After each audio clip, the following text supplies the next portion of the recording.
What's up, guys? I was just editing one of the videos this video I'm posting now, I suppose, and we just got a massive, this is actually our very first like dono or super. I'm still not entirely sure how it works, but right here, brother, thank you so much. Genuinely, this is incredible. It really is a confirmation that the content's providing some value, and I don't know, we're moving in the right direction. I will tell you right off the bat, 100% of this is going to the boys in the hospital. This is what I've been spending my money on. So it's just going to go straight to them, and I will be sure that they know it's coming from you. Thank you, brother. Seriously. What's up, guys? We're back. Got another one here. This is from, I got to shout out my boy Jamie. I keep forgetting, but Jamie keeps sending me this awesome content in my email, and a lot of these videos we watch are ones that he recommends and sends to me. So thank you, brother. Appreciate you. I always forget to shout you out, so I remember this time. This is from Kiev Post. Sorry. I'll link their channel in the description below like I always do. It's about the GUR. We call it GUR here. I think it's the same, the GUR. The GUR International Legion. Exclusive insight at foreign fighters training in Ukraine. The GUR Legion is separate from what I was in, the International Legion for the Defense of Ukraine. I was in more of a basic, like a larger infantry unit. Like, how do I explain this? The GUR is more specialized, higher speed. You know, they do cool shit and go on assaults and do all this kind of stuff. A lot of the guys that I know who are still alive that I deployed with on the front are now in GUR units. This is going to be more like your Azovs or your Kraken type units, Da Vinci's Wolves, right? Like similar to these.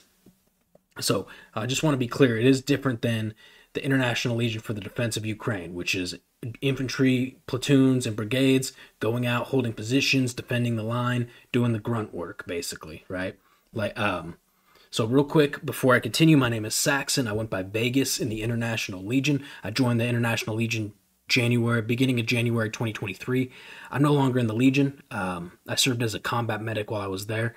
I am still in Ukraine, no longer in the Legion, doing a handful of other things, and I could be a little more specific and transparent about some of the things I'm doing here soon, hopefully. But regardless, the main goal, you can rest assured, is to help this conflict. Jamie, thank you for the video, brother. Let's watch this shit. Kiev Post visited the training camp of the International Legion under Ukraine's main Directorate of Intelligence, GUR. It's a special unit created after Russia's full-scale 2022 invasion, consisting of foreign volunteers who've joined Ukraine's fight against Russian aggression. The Legion is subordinate to GUR, allowing it to participate in crucial reconnaissance and special operations. GUR's Legion's fighters come from around the world, including, among others, the US, the UK, Canada, Poland, Georgia, and the Baltic countries. In the camp, which Kiev Post was granted exclusive access to, fighters who have been in combat return here, usually for about a month, to train with instructors, train for combat, share experiences, recharge, and enhance team building and morale within the special unit.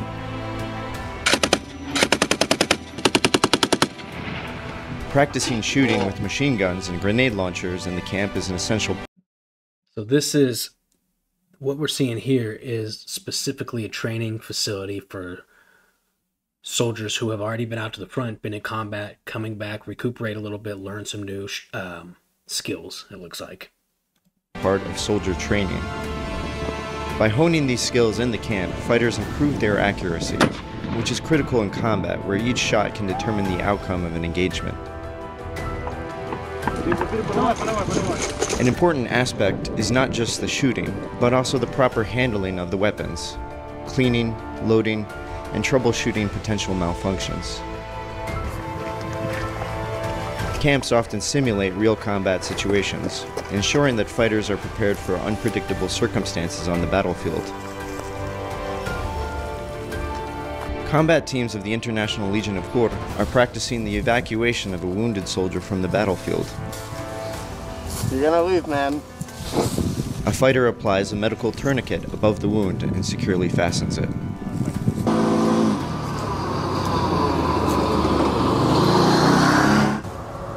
Although the training camp has a friendly atmosphere with jokes and mutual support, the evacuation drills are carried out smoothly and precisely, just like in real combat situations. Practicing evacuation trains the unit to act quickly and efficiently, which is crucial for effective combat. Okay, going. Driver, drive on. Fast and coordinated evacuation ensures that crucial medical aid is provided in time. My name is Aidan Aslin. My call sign is Cossack. I'm from the United Kingdom and I've been in Ukraine now since 2018. Previously I served with the Ukrainian Marines in the 36th Marine Brigade, and eventually I was involved in the defence of Mariupol and then taken into captivity, where I spent 5 months in Donetsk in the city centre. Good Lord. Thankfully I was released 5 months later, and since then I've done a lot of volunteer work and humanitarian work and public speaking to try and... Azovstal, that big refinery, industrial looking area. This right here. We watched a really cool video about Azovstal. Check it out. It's about the super secretive high-speed helicopter missions that they were doing just to evac people from the people that were stuck in Azovstal. Very cool. Check it out. To volunteer work and humanitarian work and public speaking to try and continue to help Ukraine even after captivity. And just about 5 months ago I rejoined the military under the International Legion in GUR. So now I'm working as a driver and also helping with public relations and helping fundraise for vital kit that the guys need. I had been following the conflict here since 2014. I came to the conclusion that Russia is the aggressor in this situation, and you only need to look in past history with Russia, such as Chechnya, Moldova, and all the other countries that it has been involved with. So for me, it's a very strong cause to come to. I say this in multiple videos. One of the reasons I also came initially, and I'm still here, is because there is a very clear right and wrong in this conflict. That's more than I can say for, unfortunately, some of the U.S. conflicts, right? Certain situations in the Middle East that we got involved with. That it's, I 100% support our military and the decisions made for the most part, but it gets a little murky sometimes. Even Israel and Palestine right now, to me, that's pretty cut and dry, very clear as well. There's a clear right and wrong, but I could understand if you were a little confused there. There should be no confusion regarding Ukraine and Russia, right? Just like he said, it does not take a rocket scientist to open up Google, look into the history. I mean, very, very simple. To Ukraine and support the Ukrainians, because back then in 2018, a lot of people didn't even know there was a war going on in Europe. I would say after 6 years living in Ukraine, even though I'm not Ukrainian by blood, I'd probably say I'm Ukrainian by heart, because now Ukraine's my home, and especially after everything that I've experienced and seen, I want to learn Ukrainian, and I feel the need to learn Ukrainian just out of spite of the Russians, because when I was in captivity, the Russians would force you to speak Russian. Everything that people read online with the UN reports is probably what they would expect to be treated like. Initially, when I got captured, I was taken from Mariupol to Sartanar, and then from there I was split up from the rest of the guys who I surrendered with, then taken to Donetsk, where I was immediately stabbed and then beaten for 3 or 4 hours. And throughout the next 5 months, a lot of mental torment, such as saying we're going to take you to be executed. I think one of the biggest psychological tolls on my health at the time was being forced to do like propaganda that I didn't want to do. So they would bring like the Russian like FSB like propagandists, and I eventually, after 4 months of doing that non-stop, it took its like toll like really negatively on me, especially after we were sentenced to death in the Donetsk People's Republic's like proxy courtroom. And I think it was probably the first week of September when I had found a razor in my cell, and I was contemplating at night just to slit my wrists because I was tired of doing the propaganda, and I didn't want to like continue living this life that was just basically me lying on camera against things that I believe and like love.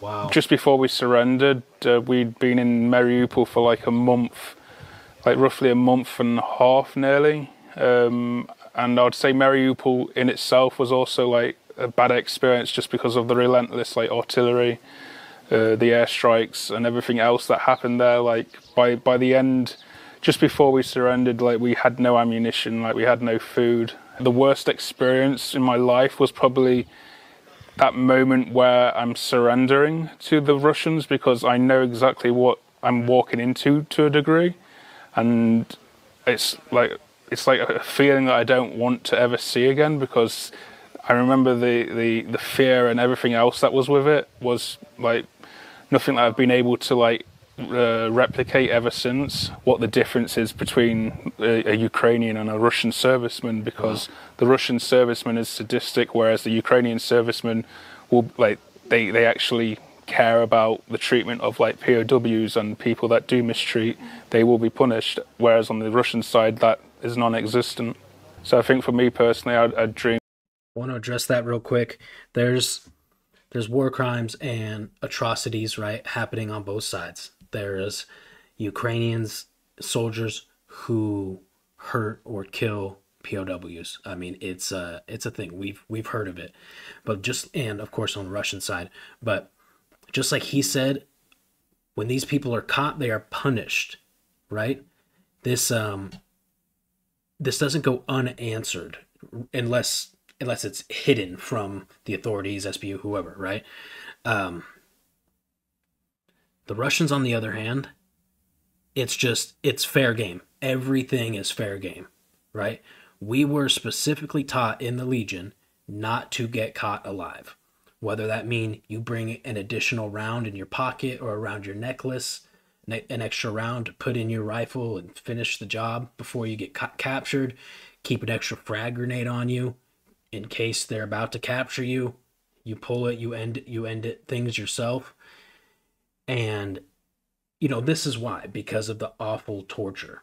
But there's something to be said for someone like him, who is obviously an absolute beast of a soldier, surrendered, went through hell, now he's back, and now he's fighting against the Russians again. So there's something to be said for this, that aspect of surrendering. To see this like invasion finish one day and Russian forces be kicked out of Ukraine. The majority of my old unit, my battalion, the Marines, they're still in captivity. And knowing what the Russians do to them as they did to me, that was like a big motivator for me to rejoin service.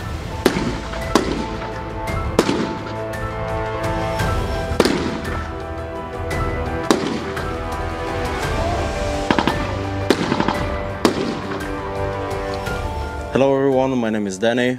That's my call sign. Скільки вам років? I'm 24 years old. Звідки ви? From Sweden. So everything started with that I saw that the war in Ukraine started. So I decided to get here and help the Ukrainians, help the society, and fight for the Europe. Yeah, I had the military experience from the before. So for now, the war is completely different from what it was from the beginning, with FPV drones and jammers and a lot of new technical stuff. So for now, it's much more harder to fight than what it was before, like with the artillery shells and that. Now the artillery have been replaced by the FPV that is flying much more behind the lines. They can track you, they can like find you, so it's pretty hard for now. The Russians now, they learned a lot of stuff, so it's completely different from what it was from the beginning when like with the Mobics. And they're pretty strong now. They know a lot. I can understand like how the Europe thing, because like if something is going on for a long time, then people start to forget about it. So it's important to keep it in mind that war is still going in Ukraine, and remind it to the Europe. I saw the application form on the internet and joined up. That's the best job I ever had.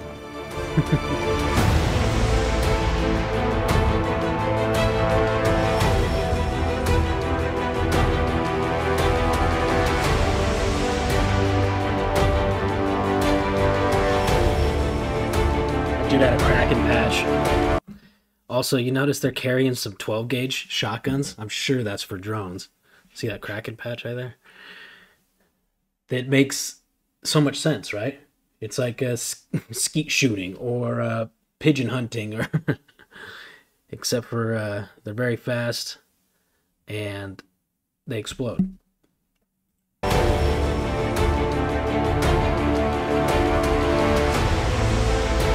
Мій позивний Горіх, мені 26. Найкраще місце на землі.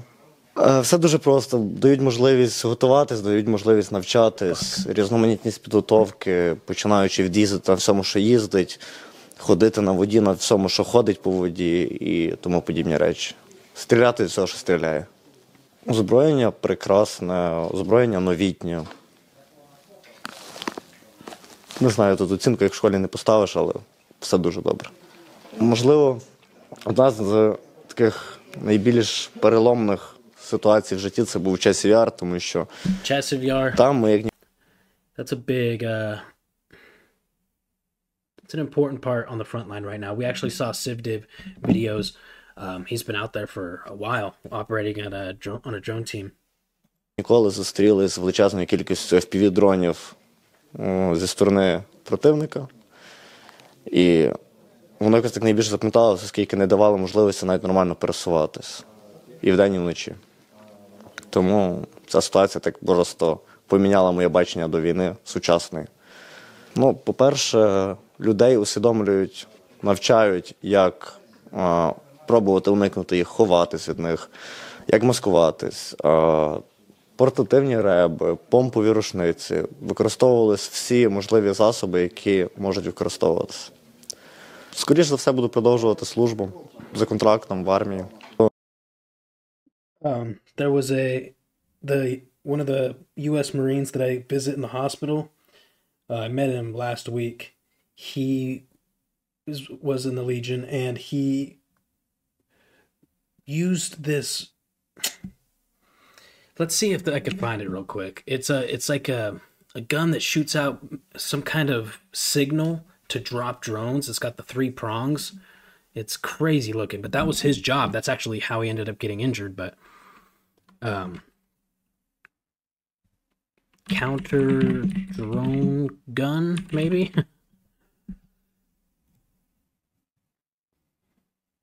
Yeah, these ones right here. That's exactly it. He said it's weird because they make no noise, right? So when you're shooting it, it's just making no noise, and the only way you really know if it's worked is when the drone falls out of the sky. But what he told me, which was very interesting, was that, like these guys are saying, the Russians are getting smarter. And so what this guy was doing, this Legionnaire was doing, is he would hear a drone, wait for it to drop some sort of ordnance, or wait for it to start to leave, and he could hear it, right? And then he would come out, he would hit it with this gun, and it would fall. So the Russians caught on to this, brought in a drone, did the thing, dropped a grenade, whatever, left. But what he didn't know was there was another drone waiting for him to come out to hit it while the drone was retreating. So he came out, was hitting this drone, and then dropped a grenade right on him. Pow! So, you know, some people, this may be like common sense, whatever, but it's just a good example of how the enemy is adapting to dynamic situations on the front, right? Якщо ти до того звикаєш, в тебе починається якась така. Її легше назвати адреналіновою залежністю і не описувати всі відчуття, які ти просто хочеш постійно поновлювати і поновлювати. Кожен вибирає свій шлях. Є люди, які просто кайфують від своєї роботи, так само тут. Це кайф від роботи. Мій позивний Ліра. Прокинувся одного ранку і мені сказали, що я тепер в Міжнародному легіоні. Насправді мене та мій екіпаж запросили разом долучитися до медичної служби. І, власне, так ми опинилися в Міжнародному легіоні. Напевно, найбільше запам'ятовуються міста, і особливо, коли ці міста знищуються. Тобто, коли ти приїжджаєш на ротацію в одні ті ж самі міста, і з кожною ротацією їх стає все менше, фізично менше, і в один момент ти не можеш повернутися до цього міста, бо воно вже окуповане. Збройним силам України не вистачає лікарів, людей з медичною освітою. Something I noticed at the hospital today, a lot of Western doctors, actually, they came in to check on Peru while I was with him, and it was this Asian dude, and I was looking at him, and for one, that's unique here in Ukraine. You just don't see a lot of them, and if you do see them, they're, from my experience, which is kind of funny, they're French. I don't know how that works out, but this guy started speaking English, and I'm like, what? He was from the U.S., and his associate, who was a nurse, was from the UK.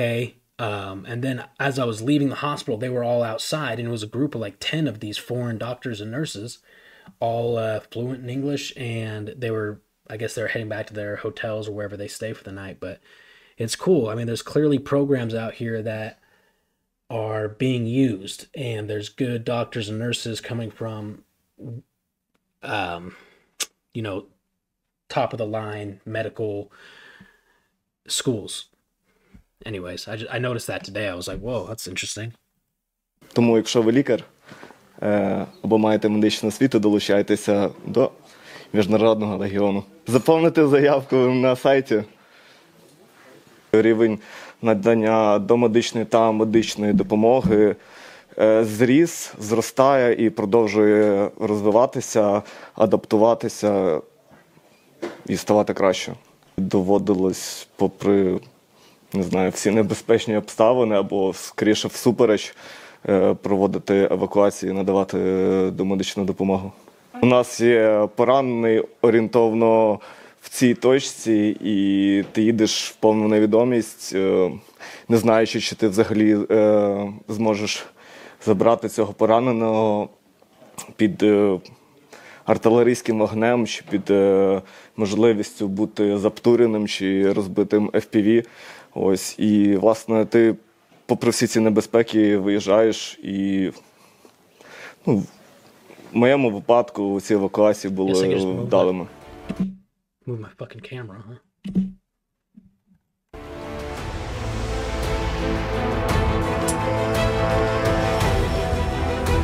Of course it's done now.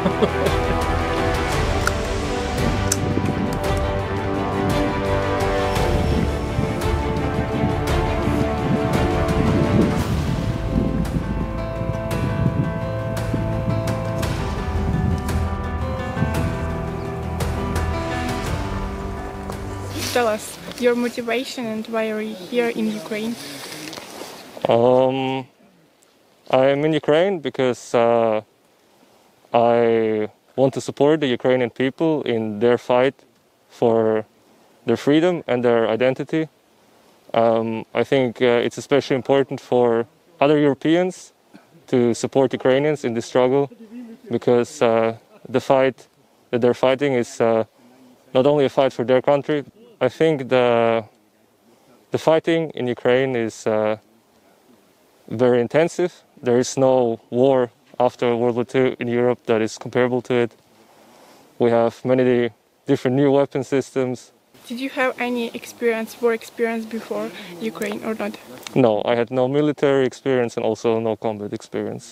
Okay, what are your future plans? Do you want to return home or just live in Ukraine? It's quite hard to plan, obviously, because it's very hard to tell what the future brings. But I personally very much like Ukraine, and if there is an opportunity, I think there's a big chance I will stay. What do you remember the most about this war? I remember most the first weeks in March 2022 when I first arrived here, an experience that will shape my life in a significant way. And it was also a time where I first really saw Ukraine and well, found some fascination with it. I think imperialism of the Russian Federation is nothing new. We have seen it already in centuries before. Many European nations have suffered this and have experienced it already. But we should also not forget that there are many Russians who do not support the current regime, who also fight on our side, and who shows that you can be Russian and be on the right side. And I think in some way, if you are Russian and you want to fight for your people, you should be on the side of Ukraine. Okay, Slava Ukraini. Героям слава! Thank you. Героям слава! That was cool. That was a unique perspective. I will say off the rip, everything that we saw these guys doing in their training is stuff you also do in the International Legion for the Defense of Ukraine training.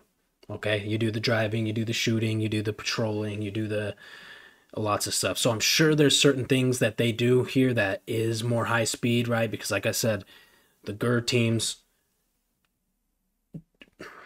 they just have different skill sets typically. They're more specialized skill sets.